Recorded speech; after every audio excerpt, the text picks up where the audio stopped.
இந்த கூட்டணி அந்த கூட்டணிலாம் சேர போறாரு அப்படின்ட்டு ஒரு பொய்யான ஒரு பிரச்சாரத்தை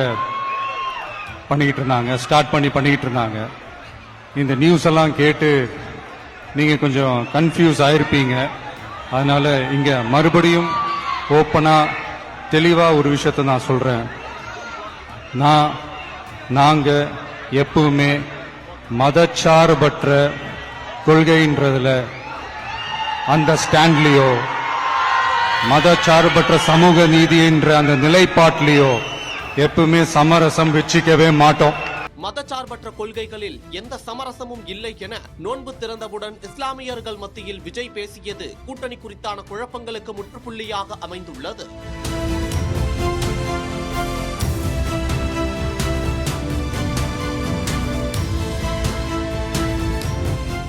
விஜயின் பொலிட்டிக்கல் பாம் என கருதப்படும் ஆட்சியில் பங்கு என்ற ஆஃபர் ஆரம்பத்தில் பரபரப்பாக பேசப்பட்டது.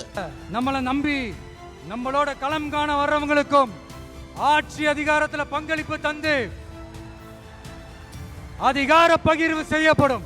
ஆனால் எந்த ஒரு கட்சியும் இதுவரை விஜயின் தலைமையை ஏற்று தாவேகா கூட்டணியில் இணையவில்லை. ஆரம்பத்தில் அதிமுக பொதுச் செயலாளர் எடப்பாடி கே பழனிசாமி காய் நகர்த்தி அதிமுக தாவேகா கூட்டணிக்கு பிள்ளையார் சுழி போட முயற்சித்த போது அதிமுகவுக்கும் அந்த கூட்டணிக்கும் ஒரு கும்பிடு போட்டு தாவேகா அந்த கூட்டணி கதவை மூடியது. மூடிய கதவோடு தாவேகா காங்கிரஸ் பக்கம் சென்றதாக கூறப்படுகிறது. காங்கிரசும் தாவேகாவை வைத்து திமுக கூட்டணியிடம் பேரம் பேசி கச்சிதமாக கூட்டணியை இறுதி செய்ததாகவும் அரசியல் வட்டாரத்தில் பேசப்படுகிறது. இப்படியான சூழலில் விஜய் தனித்து விடப்பட்டாரா என்ற கேள்விகள் எழுந்தன.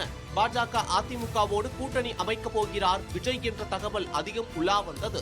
தனது அரசியல் எதிர்காலத்தை உறுதிப்படுத்த விஜய் தேசிய ஜனநாயக கூட்டணிக்கு சென்று விடுவார் என்றும் தாவேகாவுக்கு வேறு வழியில்லை என்றெல்லாம் பேச்சுக்கள் அடிபட்டது. குறிப்பாக தாவேகாவுக்கு ஆதரவளித்து வந்த ஜனநாயக முஸ்லிம் மக்கள் கட்சி அந்த ஆதரவை வாபஸ் பெற்றது. தாவேகாவின் செயல்பாடுகள் மற்றும் கொள்கைகளில் ஏற்பட்ட அதிருப்தி காரணமாக இந்த முடிவு எடுக்கப்பட்டதாக அக்கட்சி தலைவர் தெரிவித்தார். மேலும் சிறுபான்மையினர் மக்கள் மத்தியிலும் ஒரு விதமான குழப்பம் இருந்து வந்தது என்பது குறிப்பிடத்தக்கது.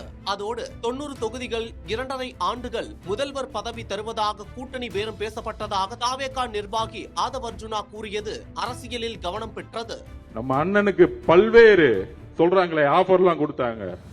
50-50, நீங்க 90 நான் 90, நீங்க முதலமைச்சர் 2.5 வருஷம் நான் முதலமைச்சர் 2.5 வருஷம், எல்லா ஆஃபரும் கொடுத்தாங்க. இதற்கிடையில் அதிமுக பொதுச் செயலாளர் இபிஎஸ் தாவேகாவோடு எந்த கூட்டணி பேச்சுவார்த்தையையும் நடத்தவில்லை என்று தெரிவித்திருந்தார்.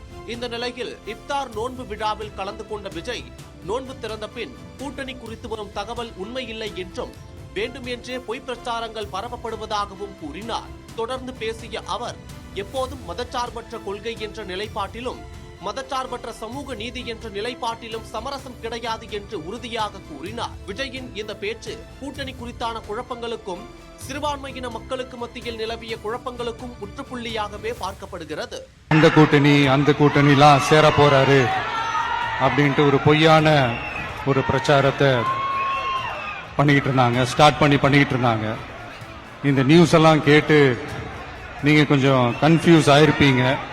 அதனால இங்க மறுபடியும் ஓப்பனா தெளிவா ஒரு விஷயத்தை நான் சொல்றேன்.